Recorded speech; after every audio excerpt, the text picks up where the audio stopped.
In the beginning, before the wars and the crowns, before the clash of mace upon shield, there was a story written in the stars. The Shahnameh, the Book of Kings, holds within its verses the memory of an entire civilization, stretching from the dawn of creation to the fall of empires. And of all the heroes who stride through its pages, warriors, kings, and sorcerers alike, none stands taller than Rostam. His name would become synonymous with courage itself, a word whispered by mothers to give their children strength. But even the mightiest oak begins as a seed, and this is the story of that seed, of love, destiny, and a birth so miraculous that the heavens themselves held their breath. Our tale begins in the kingdom of seas torn, a land of windswept plains and fierce warriors, ruled by the great hero Sam, champion of the Iranian throne. Sam was a man forged in battle, his name feared across every border. When his wife bore him a son, he expected a child worthy of his bloodline, strong-limbed, dark-haired, a mirror of his own iron will. But when the midwives placed the infant in his arms, Sam recoiled in horror. The child was perfect in every way, broad-shouldered even in infancy, beautiful of face, yet his hair was white as snow, white as the feathers of a crane. In that moment, pride turned to shame, and the great warrior's heart became stone. Sam, who had never turned from any foe, turned from his own son. He called the child a demon's mark, an omen of disgrace. What would the world say? That the great Sam had fathered a creature touched by Div magic? His pride was a cage, and within it, mercy found no room. He commanded his servants to take the infant far from the kingdom, to the base of Mount Damavand, that towering peak where the earth reaches toward heaven. There, upon the cold and barren rock, they were to leave the child, alone, exposed to sun and wind and the circling of vultures. The servants obeyed, for who would defy Sam? And so the babe was carried into the wilderness, his tiny cries swallowed by the indifferent wind. But fate is not so easily discarded. High upon the cliffs of Mount Damavand, in a nest vast enough to cradle a ship, dwelt the Simorgh, that ancient and magnificent bird, older than memory, wiser than any sage. Her plumage shimmered with every color the eye could name, and many it could not. She was no ordinary creature. She was a bridge between the mortal world and the divine, a keeper of secrets whispered at the dawn of creation. When the infant's cries drifted upward on the mountain wind, the Simorgh stirred. She spread her immense wings, each feather a tapestry of copper, gold, and violet, and descended through the clouds to find the source of that small, desperate sound. There, on a ledge of bare stone, she found him, a white-haired infant, lips cracked, skin reddened by the merciless sun, yet still alive, still crying, still fighting for breath with tiny fists clenched against the sky. The Simorgh's ancient heart, which had watched civilizations rise and crumble to dust, softened at the sight. She gathered the child gently in her talons, as carefully as one might hold a single pearl, and bore him upward through the cold mountain air to her nest. There, among her own fledglings, she laid the human child and fed him as she fed her own. The boy who had been abandoned by the world was now cradled by something far greater than any kingdom. Years passed on the mountain, and the abandoned infant grew into a boy, and the boy into a young man of extraordinary beauty and strength. His white hair flowed like a river of moonlight, and his limbs were powerful as young cedars. He knew no language but the cry of eagles, no lullaby but the howling wind. The Simorgh was his mother, his teacher, his world. She told him stories of the land below, of kings and wars, of honor and betrayal, in a voice that resonated like thunder wrapped in silk. And the boy listened, wide-eyed, not yet knowing that one day he would descend from this mountain to shake the very foundations of those stories. His name was Zawal, and the mountain was only his beginning. Far below, in the courts of seas torn, Sam was not at peace. The years had done what battle never could. They had worn down his certainty. Dreams haunted him, and in those dreams a voice, sometimes gentle, sometimes terrible, accused him of the cruelest sin a father could commit. He had cast away his own blood. Travelers brought rumors from the mountain, tales of a wild youth, beautiful and fierce, living among the birds of Damavand. Sam's heart, that stony fortress, began at last to crack. He mounted his horse and rode toward the mountain, driven not by a father's love, not yet, but by the unbearable weight of his own guilt. He would find the boy. He would try to undo what could never truly be undone. When Sam reached the base of Damavand and looked upward at those impossible cliffs, he fell to his knees and wept. He prayed to the Creator, to the turning heavens, begging for forgiveness, begging for his son. And the Simorgh, who saw all from her great height, looked down upon the broken warrior and judged him. She had raised Zol with her own warmth, and part of her did not wish to let him go. But she knew that Zal's destiny lay not among the clouds, but among men. She spoke to the young man with tenderness and sorrow, telling him that the time had come to descend. Before he left, she plucked a single radiant feather from her breast and pressed it into his hand. "When the world turns darkest," she told him, "burn this feather and I will come." Zal descended from Mount Damavand and stood before his father for the first time. Sam, the warrior who had slain demons and conquered kingdoms, trembled like a leaf. He saw in his son everything he had thrown away: beauty, strength, a spirit unbroken by the cruelty of abandonment. He begged for forgiveness, and Zol, whose heart had been shaped by the Simorgh's wisdom rather than human bitterness, granted it. Father and son embraced beneath the shadow of the mountain, and the wind seemed to soften around them as though the world itself exhaled in relief. Sam brought Zal back to Seas Torn and presented him to the court, declaring him his heir, his pride, the future champion of the land. The kingdom celebrated, but destiny was only warming its hands by the fire. Zol proved himself worthy of his bloodline and more. He mastered the arts of war with astonishing speed: the sword, the bow, the mace, as though his muscles remembered a lifetime of training he had never received. But he was not merely a warrior. The Simorgh had given him something rarer than strength. She had given him wisdom, patience, and a capacity for wonder that set him apart from the iron-hearted champions of Iran.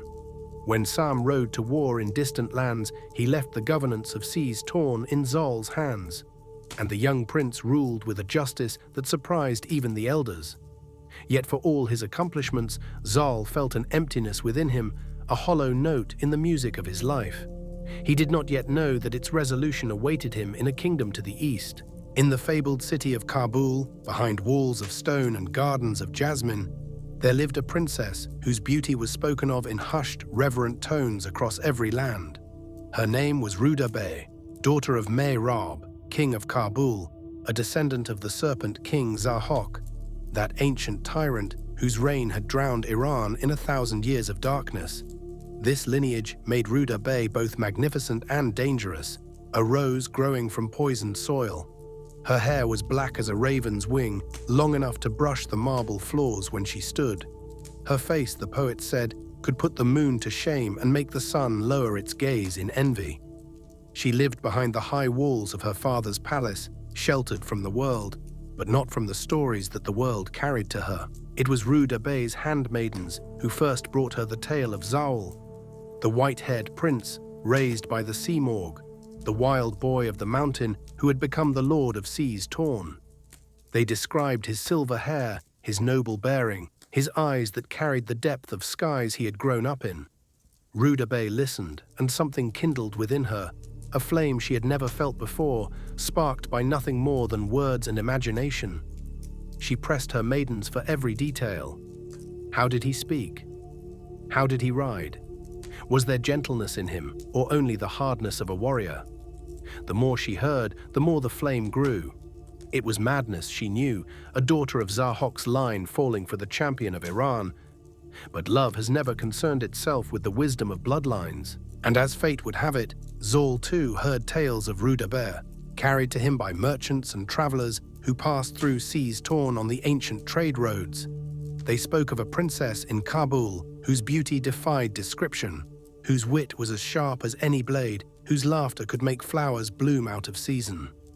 Zol, the man who had been raised above the clouds, who had looked upon the world from the shoulders of a divine bird, found himself undone by the mere idea of a woman he had never seen. He grew restless. He lost his appetite for governance and for sport.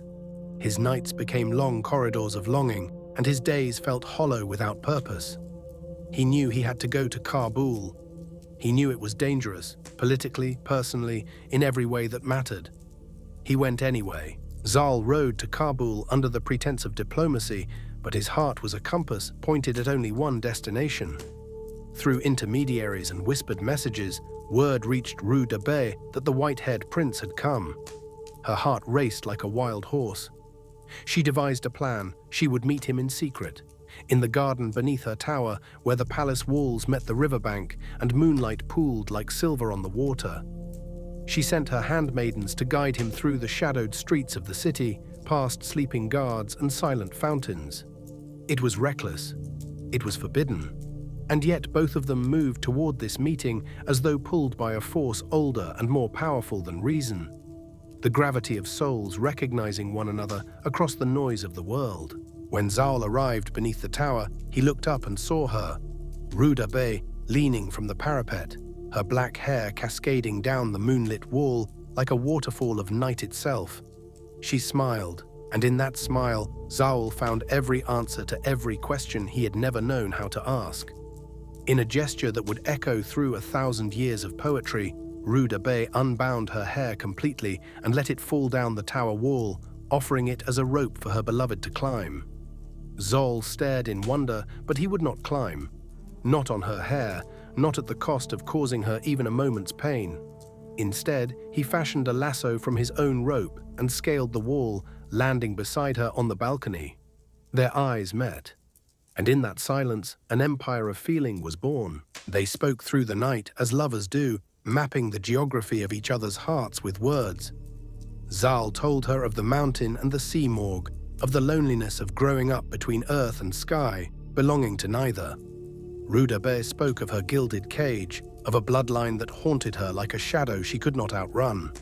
In each other's stories, they found not just sympathy, but recognition. Two souls shaped by isolation, reaching across an impossible divide. By the time dawn began to pale the eastern sky, they had made a pact sealed not with ink, but with breath and promise. They would be together, no matter the cost. Zal descended the wall as the first birds began to sing, carrying her scent on his hands and her voice in his ears like a melody he would never forget. But love between the house of Sam and the house of Zahok was not merely forbidden, it was unthinkable. When word of Zal's desire reached Sam, the old warrior was torn between his love for his son and his duty to Iran's throne. Raub, Rudabeh's father, faced his own storm. His alliance with Iran was fragile, and a union with Sam's house could either save or destroy his kingdom. Worse still, King Manu Sher, ruler of all Iran, heard the news and grew furious. The blood of Zahok, that serpent-shouldered demon, mingling with the blood of Iran's champions. It was an abomination in his eyes. He summoned Sam to court and demanded an explanation. The lovers, so briefly united in moonlight, now found themselves at the center of a political tempest that threatened to consume them both. It was Zal's eloquence, that gift of wisdom bestowed by the Simorgh, that turned the tide. Summoned before King Manu Sher, he did not cower or beg. He stood tall, his white hair blazing like a banner, and spoke of love not as weakness, but as the highest form of courage. He reminded the court that a person is not their ancestor, that Rudabeh's heart bore no trace of Zahok's cruelty, and that to punish the innocent for the sins of the dead was itself a kind of tyranny. The court astrologers were consulted, and they cast their charts and read the stars with trembling hands. What they found silenced every objection. From this union would be born a son, a champion without equal, a hero who would defend Iran through its darkest hours. The stars had spoken. Even a king does not argue with the stars. King Manu Sher, swayed by Zal's words and sobered by the astrologer's prophecy, gave his blessing. Sam, who had once abandoned his white-haired child to die on a mountain, now wept with joy at the prospect of his grandchild. The union of Zal and Rudabeh was declared not merely permitted but destined, a marriage written in the heavens before the world was young. The celebrations that followed shook the pillars of two kingdoms. In Kabul, the streets were strewn with rose petals and saffron. In seas torn, drums thundered day and night. Rudabeh was brought to Zal's kingdom in a procession of such splendor that the caravan stretched from horizon to horizon. A river of silk and gold flowing between two lands finally joined in peace. The wedding of Zal and Rudabeh was a spectacle that poets would sing of for generations. The palace was adorned with garlands of jasmine and threads of gold. Musicians played melodies so sweet that birds gathered on the windowsills to listen. Zal, dressed in robes of white and silver, looked upon his bride and saw not just her beauty, but the whole arc of suffering and hope that had brought them to this moment. Rudabeh, radiant in crimson and gold, met his gaze with a quiet fire that needed no words. When their hands joined, it was as if two rivers merged, one born from the mountain's peak, the other from the valley's depth, flowing together toward an ocean neither could have reached alone. That night, the stars burned brighter, as though the heavens themselves were celebrating. Months passed, and Rudabeh's womb swelled with the promise the stars had foretold. But this was no ordinary pregnancy. The child within her grew with unnatural speed and size, as though he were impatient to enter the world and begin the work destiny had assigned him. Rudabeh, strong as she was, began to falter. Her face, once glowing with the bloom of new love, grew pale and drawn. Pain racked her body, not the ordinary pains of bearing life, but something deeper, fiercer, as if the child within her carried the weight of 1,000 battles yet to come. The midwives exchanged frightened glances. They had never seen anything like this. As the days wore on and Rudabeh weakened, a terrible fear began to creep through the palace like a cold wind under every door. The labor came, and it was catastrophic. Rudabeh screamed until her voice broke, and still the child would not come. He was simply too large, too powerful for the natural passage of birth. The midwives tried everything: herbs, prayers, ancient techniques passed down through generations, but nothing worked. Rudabeh was dying. Zal could see it in the glaze of her eyes, in the way her grip on his hand weakened with each passing hour. He paced the halls like a caged lion, torn between fury and helplessness. For the first time in his life, the champion of seas torn faced an enemy he could not fight with strength or cunning. His beloved was slipping away, and with her, the prophesied child. In his desperation, Zal's mind turned to the one hope he had carried since boyhood: the feather. With trembling hands, Zal drew forth the Simorgh's feather, that single luminous plume she had given him on the day of their parting, all those years ago on the mountain. When the world turns darkest, she had said. The world had never been darker than this moment. He held the feather to a flame and watched it catch fire, releasing a smoke that smelled not of burning, but of cedar forests and mountain rain, and something older than the earth. The smoke spiraled upward and vanished through the palace roof, as though pulled by an invisible hand. Then Zal waited, his heart hammering, his eyes fixed on the sky through the window. Behind him, Rudabeh's breaths were growing shallow, fainter. Each one might be the last. The sky darkened as though a cloud had swallowed the sun. Then came a sound, not thunder, but something vaster, deeper. The beating of wings large enough to stir oceans. The Simorgh descended upon the palace of seas torn in a blaze of light and color, her magnificent form filling the courtyard, her ancient eyes blazing with purpose. Servants fled in terror. Guards dropped their spears. Even the air seemed to kneel, but Zal ran toward her, not away, and the great bird lowered her head to meet his gaze with the tenderness of a mother greeting a child she had never stopped loving. "Do not weep, son of the mountain," her voice echoed in his mind like a song from beyond the world. "I have not come to watch your beloved die. I have come to show you the way." The Simorgh spoke, and her words were unlike any wisdom the healers of Iran had ever heard. She instructed Zal to bring a priest skilled with a blade, not a warrior's blade, but a surgeon's. She described a procedure never before performed in the history of the world. The child must be taken from Rudabeh's womb through an opening cut in her side. The Simorgh spoke of how to prepare a draught of wine and herbs that would dull Rudabeh's pain and cloud her senses so she would not suffer. She described exactly where the incision must be made, how deep, how long, and how to close the wound afterward with silk thread and a poultice of healing herbs mixed with milk and musk. It was surgery, divine surgery, whispered from the lips of a creature who had watched the world being made.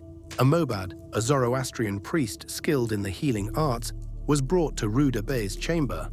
His hands were steady, but his eyes betrayed his fear. He had never done what the Simorgh described, for no mortal ever had. Rudabeh was given the draught, wine steeped with rare herbs, and as it took hold, her screams softened to murmurs, and her body stilled. Zal held her hand and whispered prayers older than his grief. The Mobad lifted his blade. The room held its breath. Outside, the Simorgh waited in the courtyard like a sentinel, her feathers catching the light of a dozen torches. Every servant, every guard, every soul in the palace stood frozen, suspended between hope and horror. The blade descended, and the line between life and death was drawn not on a battlefield, but on the skin of a mother. The incision was made with the precision the Simorgh had commanded, and from Rudabeh's opened side, gently, impossibly, the priest drew forth a child. But this was no ordinary infant. Even covered in the blood of his birth, the baby was enormous, heavy as a lion cub, his limbs thick with muscle, his tiny fists already clenched as though gripping invisible weapons. When the priest lifted him and the first air of the world filled his lungs, the child let out a cry so powerful that it rattled the oil lamps and sent a tremor through the walls. It was not the wail of a helpless newborn. It was a roar, a declaration, as if the child was announcing to the world that he had arrived and the world should prepare itself. The prophecy was made flesh. Rostam had come. While the midwives attended to the miraculous child, the Mobad turned back to Rudabeh.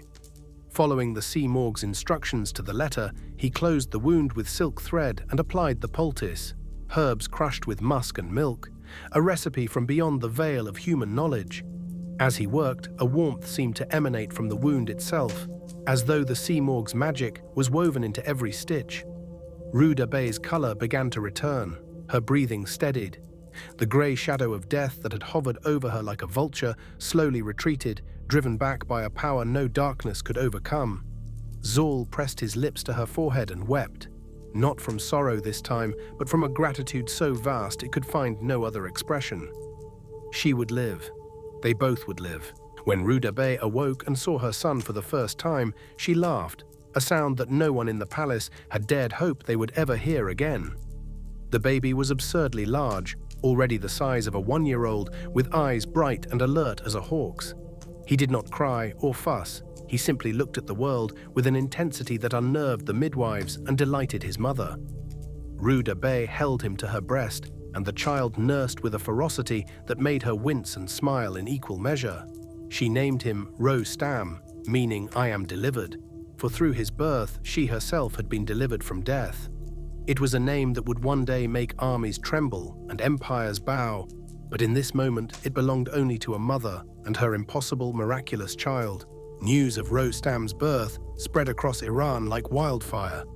Messengers rode day and night to bring word to every province. The prophesied champion had been born in seas torn, the son of Zal and Rudabeh, and he was unlike any child the world had ever seen. In the court of King Manusher, the astrologers confirmed what the stars had foretold.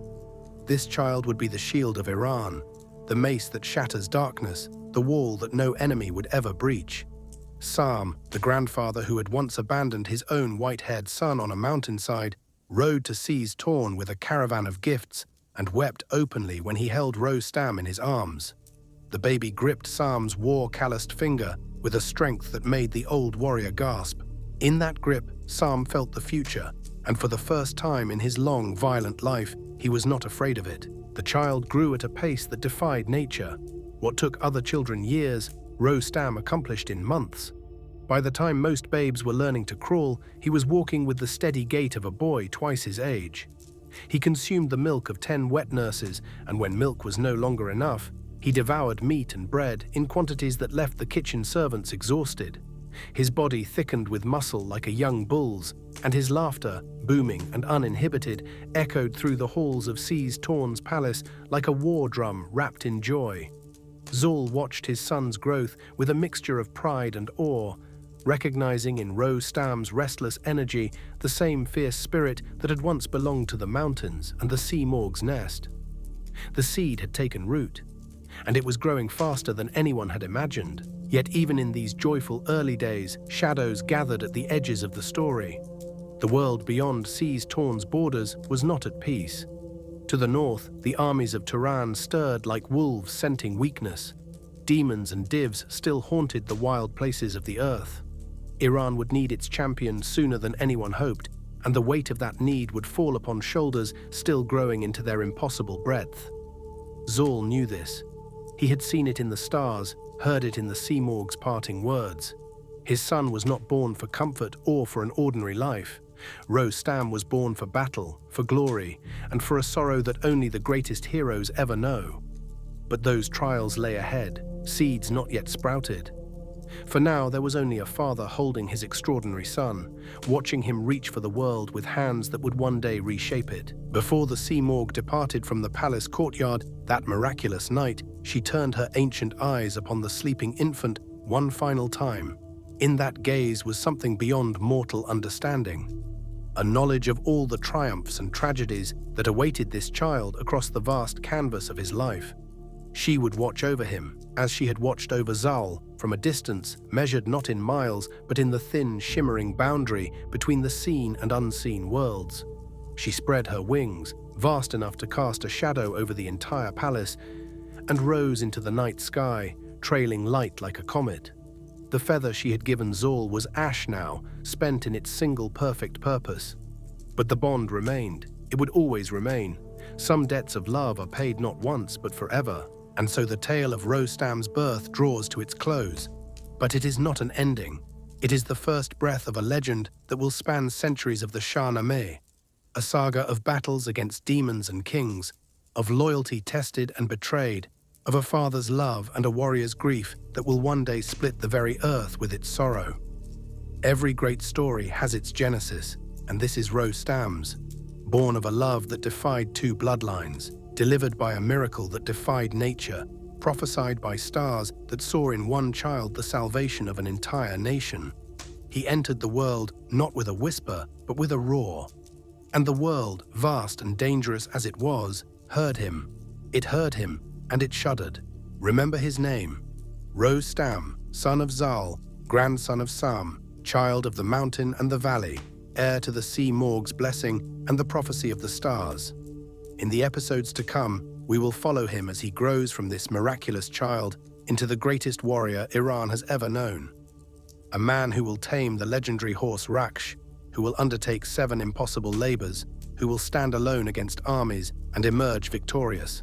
But we will also follow his heart, for Rostam's story is not only one of triumph. It is a story of what it means to carry the weight of an entire civilization on your shoulders, and to love fiercely in a world that demands sacrifice. This is the Shahnameh. This is the Book of Kings, and Rostam's chapter has only just begun. If these stories moved you, we would love to hear from you. Leave a comment, like the video, and subscribe. It is what allows us to keep bringing the Shahnameh to life. Rostam's journey has only just begun.